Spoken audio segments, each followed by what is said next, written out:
Sir అసలు వింటర్లో sun screen ఎందుకు వాడాలి సార్ ఇంత చల్లగా ఉన్నప్పుడు? అసలు సన్ స్క్రీన్ ఎందుకు వాడాలి చెప్పండి ఫస్ట్. అసలు సన్ స్క్రీన్ ఎందుకు వాడతారు? సన్ నుంచి ప్రొటెక్ట్ చేసుకోవడానికి. సన్ ఏం చేసింది మిమ్మల్ని? ట్యాన్ అవుతుంది కదా సార్ స్కిన్. ట్యానింగ్ నుంచి ప్రొటెక్షన్ కావాలి మీకు, అంతే కదా. ఏమి జబ్బు నుంచి కాదు. సో కాస్మెటిక్ గా మీకు అందంగా ఉండడానికి సన్ స్క్రీన్ కావాలి, అంతేనా? అందంగా ఉండడానికి సన్ స్క్రీన్ కావాలి అంటే మనకి ట్యాన్ ఎందుకు అవుతాం?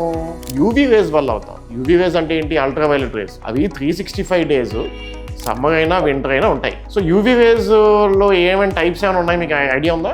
లేదు సార్. లేదు. ఇప్పుడు సన్ స్క్రీన్ లో ఏం చూస్తారు మామూలుగా మీరు? SPF చూస్తాం సార్, అది ఎక్కువ ఉంటే కొనేస్తాం. SPF అంటే సన్ ప్రొటెక్షన్ ఫ్యాక్టర్ ఉంది, తెల్లవాళ్ళ కోసం కనిపెట్టారు. ఎందుకు? అక్కడ స్కిన్ క్యాన్సర్ ఉంటుంది, మనకి స్కిన్ క్యాన్సర్స్ ఉండవు. సో మినిమం SPF మనకి 30 ఉంటే చాలు అని చెప్తాం మనం. అది కూడా అవసరం లేదు SPF. ఓకే, కావాల్సింది ఏంటి మనకి? PA రేటింగ్ ఉంటుంది. PA రేటింగ్ అన్నది UVA రేస్ నుంచి ప్రొటెక్ట్ చేస్తుంది. సో UVA రేస్ ఏంటంటే మనకి ట్యానింగ్ కాస్ట్ చేస్తాయి, ఏజింగ్ కాస్ట్ చేస్తాయి. మనకి ఏం కావాలి? కాస్మెటిక్ గా స్కిన్ బాగుండాలి అంటే ఏజింగ్ అవ్వకూడదు, ట్యానింగ్ అవ్వకూడదు, రింకిల్స్ రాకూడదు. దీనికి UVA రేస్ ఇంపార్టెంట్ అనమాట. సో UVA రేస్ అన్నది 365 డేస్ ఉంటాయి. మబ్బుగా ఉన్నా చల్లగా ఉన్నా మీరు హిమాలయ పర్వతాల కిందకి వెళ్ళినా ఉంటాయి. సో దాని నుంచి ప్రొటెక్ట్ చేసేది సన్ స్క్రీన్. మనకి ఏంటంటే దాంట్లో ఏ ఫ్యాక్టర్ చూడాలి అంటే UVA రేస్ కి ప్రొటెక్ట్ చేసేది PA రేటింగ్ అంటాం. ఈ PA రేటింగ్ 3+ మినిమం ఉండాలి, 4+ కూడా ఉంటుంది మాక్సిమం. అది ఉంటే ఇంకా బెటర్.